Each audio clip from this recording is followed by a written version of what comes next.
พ่อเจ้าเราบ่ได้ไปหาใส่กราฟใส่หยังบ่ซั่นบ่แบบว่าไปก็บ่ได้บ่โดยไปไปอยู่ไปไกลแล้วมันเจ็บตีน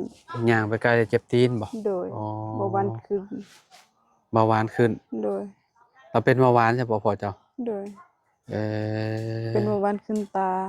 พระเจ้า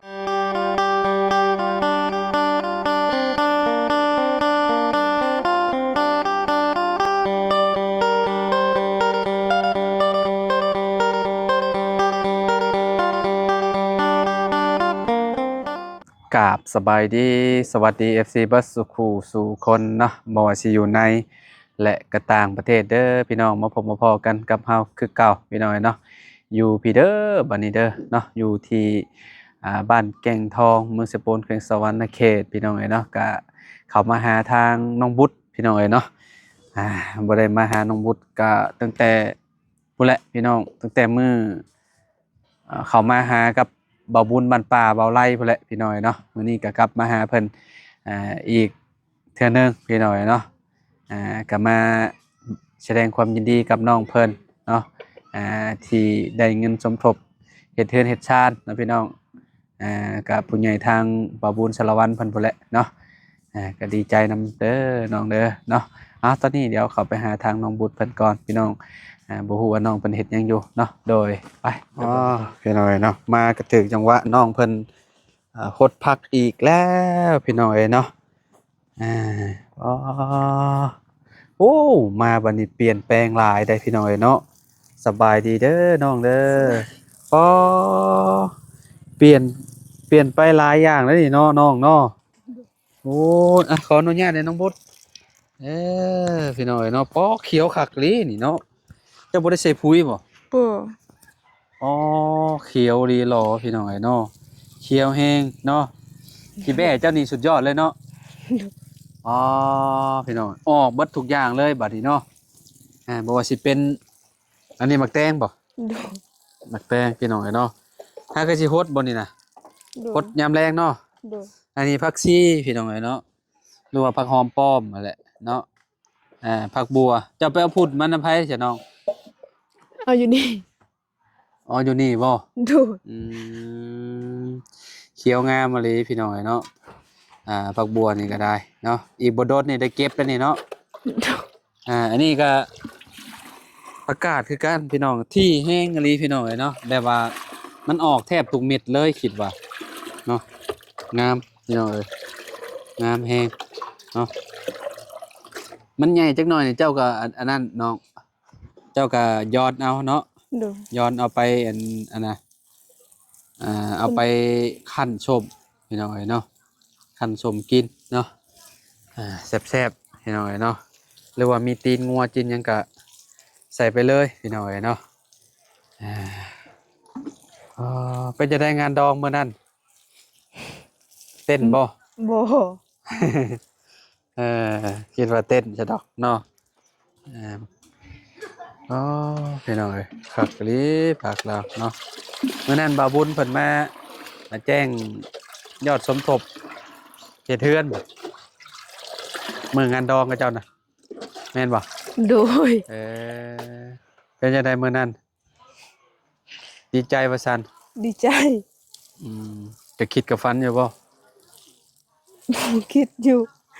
จะคิดอยู่บ่ว่าสิได้เงินสมทบเฮ็ดเฮือนเฮ็ดชานยังบ่ได้ทันคิดตอนนั้นนะโดยบัดนี้ความฝันกำลังเริ่มเป็นจริงแล้วเด้เนาะได้เฮือนหลังงามๆให้พ่ออยู่กับน้องอยู่นี่คักแล้วเนาะโดยพี่น้องเอ้ยเนาะมื้อนี้ไปไสซะน้องมื้อนี้อยู่เฮือนบ่บ่ได้ไปไสบ่หาก็มื้อแต่หาเห็ดฮะหาก็มื้อแต่หาเห็ดไปหาเห็ดโดยไปหาเห็ดหยังน่ะเห็ดมันต้นได้บ่ได้อยู่พอกินไปใช้อยู่ไสกินแล้วกินแล้วหมดแล้วอ๋อเลยว่ายังอยู่ กินหมดแล้วโดยไปหาอยู่แถวใดน่ะน้องอยู่เข้มมันต้นอยู่โรงงานบ่คนไปหาหลายบ่หลายมันคือออกยามนี่เฮ็ดมันต้นมันก็ออกหลาย บ่มันซุ่มบ่คือออกมันคือออกแบบว่ากระเจ้ามันอยู่ใกล้โรงงานบ่มันชื้นบ่หรือว่าจังไดเฮ็ดมันจังออกโดยอืมไปหากับไผไปหากับฮะไปหากับน้อง ไปกับน้องโดยเอ่อถ้าได้หลายขายกระเจ้าก็ซื้อได้เนาะเฮ็ดนี่เนาะแม่นบ่ โดยเขาจะซื้อแต่เขาบ่เคยกินอืมคือคล้ายๆคือเฮ็ดปวกนี่แหมแม่นบ่โดยคือบ่เฮ็ดน้อยเจ้าเคยเห็นบ่เฮ็ดปวกๆเคยคได้ล้ายอยู่บ้านเราโดๆคยล้ายๆคือกันบ่แม่นบ่เฮ็ดปลวกใหญ่แต่เฮ็ดมันต้นหันน้อยๆขาวแต่ว่ามันหอมคือกันเนาะๆโดยมันแซ่บอืมข้อยเคยเห็นไผเนาะไปหาตอนนั้นน้องไม้บ่เนาะเฮ็ดมันต้นนี่แหละพี่น้องเอ้ยเนาะแบบว่ามันสิออกเอ่อใกล้ๆโรงงานเขาเจ้าเนาะโดยมันมีเสื้อมันบ่มันคือหมักออกแถวโรงงานเขาเจ้ามันมีขี้ฝุ่นมันมีกี่ฝุ่นโดยคล้ายๆคือไอ้พวกเฮ็ดเพืองเนี่ยเนาะพโดยวกเฮ็ดเพืองพวกหยังถ้ามันมีแบบเสื้อมันก็สิออกพี่น้องเอ้ยเนาะอันนี้ก็คือกันเนาะ โดย มันมันออกเฉพาะยามนี้บ่หรือว่ายามฝนตกมันก็ออกมันออก ออกตลอดบ่โดยออกตลอดเลยอยู่บ้านเจ้านี่มีเฮ็ดหยังได้ออกที่ว่ามันออกแบบหลายที่สุดอะเฮ็ดมันต้นแล้วก็เฮ็ดต้นกล้วยเฮ็ดต้นกล้วยเฮ็ดเฟืองนี่บ่โดยมันเป็นไข่นี่บ่โดยน่าสิเฮ็ดเฟืองนั่นแหละพี่น้องเนาะคิดว่าเนาะโดยมันมักออกในต้นกล้วยเนาะมันสุ่มมันหยังเนาะโดยไข่หยังของมันแหละพี่น้องเอ้ยเนาะเฮ็ดแต่ว่าเฮ็ดบดนี่บ่อยากค่อยมีบ่ในหมู่โดบ้านยเจ้ายังค่อยมีคันบางเทื่อยามมันก็ได้หึยามมันมีก็ได้อยู่เฮ็ดบดแต่ว่ายามนี้กินเห็ดอันนี้เนาะโดยยามหนาวก็มีเฮ็ดบดแบบว่ามันน้ำหมอกเนาะน้ำหมอกโดยตกแล้วมันสิเป็นออกตามคอนตามหยังพี่น้องเอ้ยเนาะมันก็สิได้กินอยู่พอได้กินเนาะโดยแต่ว่าเห็ดปวกนี่บ่ค่อยมีเนาะเขตอันนี้เนาะโดยเห็ดปวกเห็ดน้ำหมอกน้ำหมากเห็ดคล้ายๆคือแบบน้ำหมากที่เขาเจ้าเคี่ยวมีบ่เขตนี่มีอยู่แต่มันออกบางเทื่อก็มันบ่ออกรายเดือนแล้วมันออกอีกอ๋อมันออกมันสิออกยามหน้าฝนนี่แหละพี่น้องเอ้ยเนาะหน้าฝนเวลาฝนตกเซาเนาะมันอ้าวมันหยังนี่ก็ออกเห็ดปวกคือกันเนาะเห็ดปวกน่ะมันสิออกแต่หัวปีแต่ว่าเขตแถวนี้เนี่ยคือสิหากินยากอยู่เขาว่าเนาะแต่ว่าก็เห็นได้เขาเจ้าขายเคยเคยเห็นอันเขาเจ้าเอาไปขายอยู่แถวข้างนอกนะเคเห็ดยปวกนะน้องก็เคยขายเฮ็ดปลวกแม่นบ่โดยเอไปหาแล้วก็ไปขายบ่โดยได้หลายโดยอืมไปหาแถวใดน่ะน้องแคมเซแถวเคฟซีแถวอันพุ่นละติโดยเอเนาะอ่ะตอนแรงกินข้าวกับหยังซะมีแนวกินอยู่บ่กินกับผักกินกับผักโดยอืมข้อยมีอยู่มีข้อยสิเอาอันมีให้อยู่เนาะเอามีมาฝากอยู่พี่น้องเอ้ยเนาะพุ่นแหละอยู่น้ำรถบ่าวบุญพุ่นแหละเพราะว่ามื้อนี้ติดรถมานำบ่าวบุญพี่น้องเอ้ยเนาะมานำบ่าวบุญสารวัตรเพิ่นเนาะอ่าบ่ได้ขี่รถตัวเองแต่ว่าเอารถขี่รถหั่นนะขึ้นรถหลังรถเพิ่นมาพี่น้องเอ้ยเนาะอาศัยมานำกันเพราะว่าขับมาก็ค่อนข้างสิลมพอสมควรแต่ว่ามาฮอดบ้านเจ้าคือเงียบเนาะบ่ลมปานใดธรรมดาอยู่เนาะฝนตกเลยก็มันบ่ลงเอามื้อนี้ฝนตกบ่อยู่ทางนี้โดยโอ้ก็บ่แห้งเนาะโดยโอ้ธรรมดาอยู่พี่น้องเอ้ยเนาะคิดว่ามันตกแห้งซะดอกเนาะเข้ามาจะพอจังเห็นทางมันสุ่มฝนตกนี่ฝนตกเดือน12พี่น้องเอ้ยเนาะโดยคันว่าลมนี่หนาวได้นี่เนาะโดยมันอยากนิ่งๆนี่หน่อยนึงพี่น้องยังเหลือตัวนี้นี่น้องโดยยังบ่ได้ฮดน้ำบ่พอบ่ไปตักน้ำเขาเจ้าน้ำอยู่ใช้น้ำเพิ่นมีใช่บ่อยู่หั่นโดยอยู่ในถังนั่นก็จะเปิดมาแต่ใช่น่ะกกน้ำก็จะมีน้ำประปาบ่โดยเอ้าก็จะเอาน้ำมาแต่ใช้น้ำประปาก็จะจอน้ำบาดาลบ่โดยอ๋อโอเคเดี๋ยวให้น้ำมุดเพิ่นไปตักก่อนอยู่พุ่นแหละพี่น้องเอ้ยเนาะพี่น้องเอ้ยเนาะเพิ่นก็ไปเอาน้ำเพิ่นเนาะญาติของพี่น้องแล้วหั่นแหละ เนาะน้ำก็ได้พี่น้องเอ้ยเจ้าบ่ได้ไปตากเอาอยู่เซบ่ซั่นเนาะ โดยตักแล้วแต่มันบ่พออ อ ก็เลยขอน้ำเขาเจ้าย ามเช้าก็ไปตากเอาอยู่เซพุ่น โดย มันใหญ่ประมาณประมาณ2-3ใบพี่น้องเอ้ยเนาะก็น้องบุญเพิ่นก็น่าสิเก็บเอาย้อนเอาไปอันนั้นเอาไปคั่นพี่น้องเอ้ยเนาะหรือว่าสิเอาไปก้าก็ได้เนาะแต่ว่าที่มันบ่นั่นเนาะน้องเนาะ โดย ที่มันบ่กว้างปานใดหั่นน่ะพี่น้องเอ้ยแต่ที่มันกว้างนี่คักอยู่อันนี้มันบ่อยากกว้างหั่นน่ะมันก็เป็นที่กับเจ้าพี่น้องเอ้ยเนาะน้องบุญได้ปลูกซำนี้ก็พอแล้วเนาะ โดย อันนี้เดี๋ยวก็มันน่ะนั่นขึ้นใบเนาะ โดย ขึ้นใบหลายๆแล้วก็มันก็สิมีมือมีหยังออกแล้วก็เอาข้างมาชักพี่น้องเอ้ยเนาะ โดย ข้างมาชักแล้วก็ได้กินแล้วหมักแตงนี่เนาะอีกบ่โดนเนาะคิดว่า อยู่กับปลูกก็ได้กินเนาะ โดย ดีกว่าอยู่ละล่าพี่น้องเอ้ยเนาะถ้าอยู่ละล่ากับมันก็บ่มีหยังพี่น้องเอ้ยเนาะดูแบบนี้แหละดีแล้วเนาะปลูกผักปลูกหญ้ากินพี่น้องเอ้ยถือว่าแบบสร้างอาชีพให้ตัวเองยามนี้พี่น้องเอ้ยเนาะพอได้กินได้หยังเนาะ โดย มื้อนี้ไปหาแต่เฮ็ดอย่างเดียวเหรอว่า โดยไปหาเห็ดแล้วก็ไปหาผัก ช่วงนี้ก็เจ้าบ่ได้จ้างถอนถอนมันบ่ บ่ อืม เขาเจ้ายังบ่ทัน หึ เขาเจ้ายังบ่ทันตัดมัน บ่ยังบ่ได้ทันได้ตัดบ่ โดย ก็เจ้าก็จ้างอยู่บ่เขตนี่ จ้างอยู่ อืมพ่อเจ้าเราบ่ได้ไปหาใส่กับใส่หยังบ่ซั่น บ่ แบบว่าไปก็บ่ได้บ่ โดยไปไปอยู่ไปไกลแล้วมันเจ็บตีน ย่างไปไกลเจ็บตีนบ่ โดย อ๋อ บ่วันขึ้น เบาหวานขึ้น โดย เราเป็นเบาหวานใช่บ่พ่อเจ้า โดย เออ เป็นเบาหวานขึ้นตา ก็เจ้าเว้าหาได้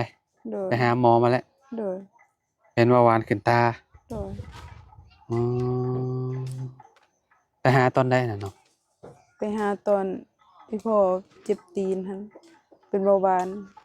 เกือบตายที่พ่อ ไปหาก่อนจุ่มข่อยเข้ามาบ่ บ่ หรือว่าจุ่มข่อยเข้ามาแล้วก็ไปบัดนี้บ่ แต่สุมอายยังบ่ทันมา ไปก่อนหน้านั้น โดย ที่ว่าเรามักเวียนหัวตอนนั้นกับแบบอาการอันนี้แม่นบ่ โดย อาการเรากำเริบบ่ โดย อ๋อหนึ่งเข้าหนึ่งยังแล้วและหรือว่ายังบ่ได้แล้ว หนึ่งแล้ว อืมพี่น้องเอ๋ยเนาะก็มื้อนี้เนาะเดินทางมาพี่น้องเอ๋ยเนาะก็ท่ารุ่นท่าชมนํกันเนาะว่าอ่าตอนต่อไปเพื่อนน้องบุตรน้องหยังสิเป็นจังใดก็ท่ารอชมนํกันพี่น้องเอ๋ยเนาะทางและทางบ่าวบุญชาละวันเพิ่นเนาะว่าสิจังใดพี่น้องเอ๋ยเนาะเพราะว่าตอนนี้มีทางบ่าวบุญเพิ่นเนาะพี่น้องเนาะเงินสมทบเฮ็ดเทือนให้น้องบุตรพี่น้องเอ๋ยเนาะแล้วก็มีทางลุงเฮิมนํเนาะ โดย แต่ว่าตอนนี้ลุงเฮิมยังบ่ได้มา เห็นว่าเพิ่นยังอยู่พุ่นแหละอยู่บ้านอยู่หยังพุ่นแหละอีกบ่โดนดอกเดี๋ยวเพิ่นก็เดินทางมาคือเก่าคือเดิมนั่นแหละพี่น้องเนาะมื้อนี้เฮาก็เนาะแวะเวียนมาหาน้องเพิ่นเนาะก็อ่าอยู่พี่เนี่ยยังมีเบาเพิ่งเขามาหามอบอีหยังให้มื้อนั้นน่ะน้อง หมอบข้าวแล้วก็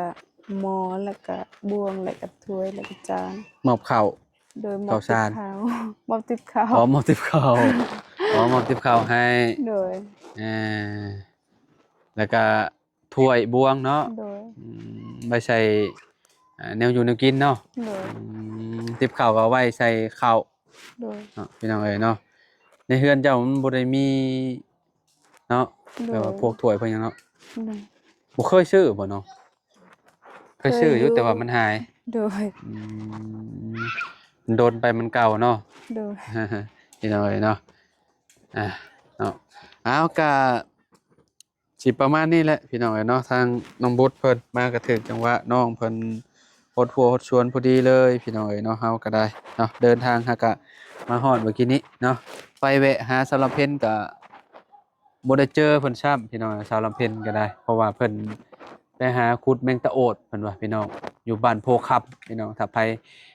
ได้เบิ่งคลิปก็คือสิจื้อสาวลำเพ็ญอยู่ดอกพี่น้องเอ้ยเนาะเพราะว่าโดนแหละทีมงานบ่ได้ไปหาเนาะ พี่น้องเอ้ยเนาะตอนนี้ก็สิขอโตวแล้วพี่น้องเอ้ยเนาะทาง